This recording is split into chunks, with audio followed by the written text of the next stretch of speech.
कहते हैं पैसा कमाना आसान है, मैनेज करना मुश्किल है। तो पैसे को इफेक्टिवली मैनेज करने के लिए basic thumb rule of financial planning को फॉलो करना जरूरी है। नमस्कार मित्रों, मैं विपिन जोशी, फाइनेंशियल एडवाइजर। आज आपको बताने जा रहा हूं basic thumb rule of financial planning. जैसे हर क्षेत्र में कुछ थंब रूल रहते हैं और थंब रूल को हम फॉलो करते हैं तो लाइफ में हमें सक्सेस मिलता है, वैसे ही फाइनेंशियल प्लानिंग के थंब रूल को हम फॉलो करेंगे तो हमारी फाइनेंशियल लाइफ में हमें सक्सेस मिलेगा, हमारी फाइनेंशियल लाइफ में डिसिप्लिन आएगा। Thumb rule of financial planning आपको एक आइडिया देगा कि आपको आपकी इनकम का कितना परसेंटेज खर्चे में जाना चाहिए और कितना परसेंटेज सेविंग में जाना। खर्चे को हम 3 टाइप में डिवाइड कर सकते हैं: house hold expenditure, loan EMI और लाइफस्टाइल एक्सपेंडिचर। हमारे इनकम का 30% हाउस होल्ड एक्सपेंस में जाना चाहिए और हाउस होल्ड एक्सपेंस में ग्रोसरी, घर का मेंटेनेंस, यूटिलिटी बिल्स, फिर हेल्थ इंश्योरेंस का premium, term insurance premium, car insurance premium, ये सब हाउस होल्ड एक्सपेंस में आता है। उसके बाद हमारा इनकम का 30% EMI में जाना चाहिए। किसी भी पर्सन का 3 टाइप का EMI हो सकते हैं: housing loan EMI, car loan EMI, personal loan EMI। तीनों EMI कंबाइंड होकर 30% से ज़्यादा नहीं होने चाहिए। आज लोग बड़े बड़े लोन ले लेते हैं और उनका इनकम का 60-70% EMI में जाता है। ये लोग फिर EMI के ट्रैप में आ जाते हैं। जो आदमी अपनी इनकम का 70% EMI में देता है वह बैंक के लिए काम करता है। नेक्स्ट, इनकम का 10% लाइफस्टाइल एक्सपेंस में जाना चाहिए। 2 टाइप की लाइफस्टाइल कॉमन है, एक वीकेंड लाइफस्टाइल और दूसरा vacation lifestyle.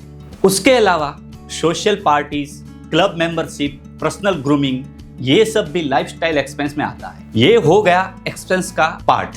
30% house hold expense, 30% EMI और 10% लाइफस्टाइल एक्सपेंस। बचा हुआ 30% कंपलसरी सेविंग में जाना चाहिए। 30% में 15% शॉर्ट टर्म सेविंग करना चाहिए और 15% लॉन्ग टर्म सेविंग करना चाहिए। शॉर्ट टर्म सेविंग हमारे शॉर्ट टर्म गोल्स के लिए करना है। शॉर्ट टर्म गोल क्या हो सकते हैं?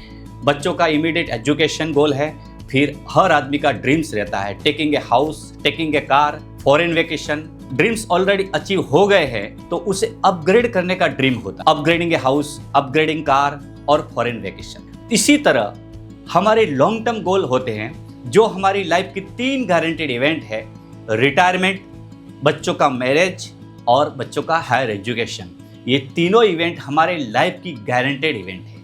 गारंटेड का मतलब कि 100% आएगा, हमारे रहने पर भी आएगा और हमारे नहीं रहने पर भी आएगा। शॉर्ट टर्म के लिए कौन से इन्वेस्टमेंट है? SIP, रिकरिंग डिपॉजिट और मनी बैक प्लान्स। और लॉन्ग टर्म के लिए LIC, PPF और NPS।